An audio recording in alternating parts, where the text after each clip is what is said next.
Vitajte. Aj vy a ja máme v sebe rovnaký dar. Tento dar nosíme neustále so sebou, ovplyvňuje celý náš život, každé naše rozhodnutie. Môže byť našim najsilnejším pomocníkom, ale aj najhorším pánom. V nasledujúcich pár minútach sa dozviete, aký obrovský dar sa vo vás ukrýva. Ak ho využívate správne, váš život je prechádzka ružovou záhradou. Pýtate sa, čo to je za dar? Tým darom sú vaše pocity, emócie. Jedine pocity nás dokážu vyniesť k oblakom alebo zraziť na kolena. Veď to poznáte, keď ste zamilovaní, svet je gombička. Alebo naopak, keď ste smutní, najradšej by ste sa schovali doma pod paplom. Všetci túžime po šťastí, pretože byť šťastný je nádherný pocit. Jedine naše pocity nás dokážu motivovať niečo urobiť. Ženie nás túžba niečo mať, dosiahnuť. Brzdí nás strach, že to nedosiahneme alebo stratíme. Naše pocity sú našim motorom z Formule 1. Ale tiež niekedy poriadne silne zatiahnutou ručnou brzdou. Prakticky všetko robíme preto, aby sme získali nejaký pocit. Chcete partnera alebo vzťah? Chcete vlastne pocit. Chcete lásku. Chcete bezpečie. Chcete domov. Dosaďte si čokoľvek. Keď si kupujete nové auto, čo si vlastne kupujete? Tiež len pocit. Pocit pohodlia, rýchlosti, luxusu. Zamyslite sa. Prečo chce niekto schudnúť? Myslíte si, že to robí kvôli tomu, aby mal v tele menej tuku? Nie.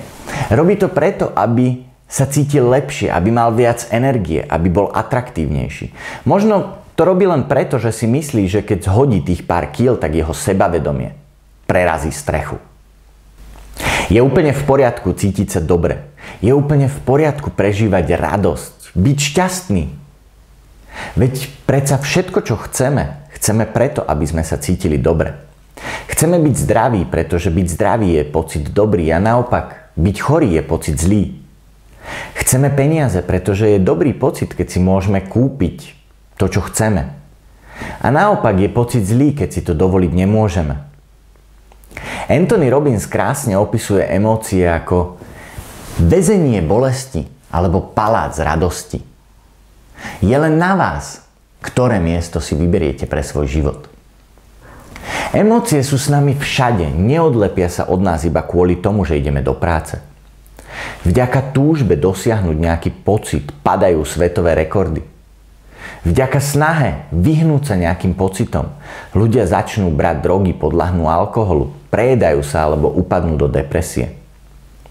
Možno budete prekvapení, ale negatívne emócie ako strach, stres, hnev sú asi takým rizikovým faktorom ako fajčenie alebo vysoká hladina cholesterolu. Pritom nemusíte mať žiadny zvláštny dôvod na to, aby ste boli šťastní hneď teraz. Môžete sa i hneď rozhodnúť, že sa budete cítiť dobre. Jednoducho preto, že ste nažive. Jednoducho preto, že chcete. Spôsob je teda jasný.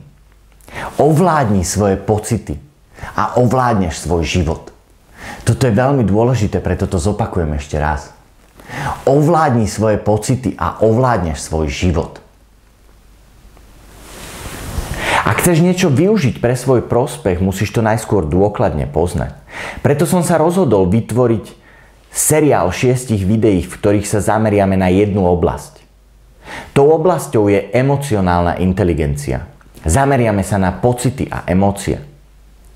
Dozviete sa nielen to, čo to je emocionálna inteligencia, ale získate cenné informácie, ktoré vám pomôžu, aby sa vaše emócie stali vašim najsilnejším spoločníkom.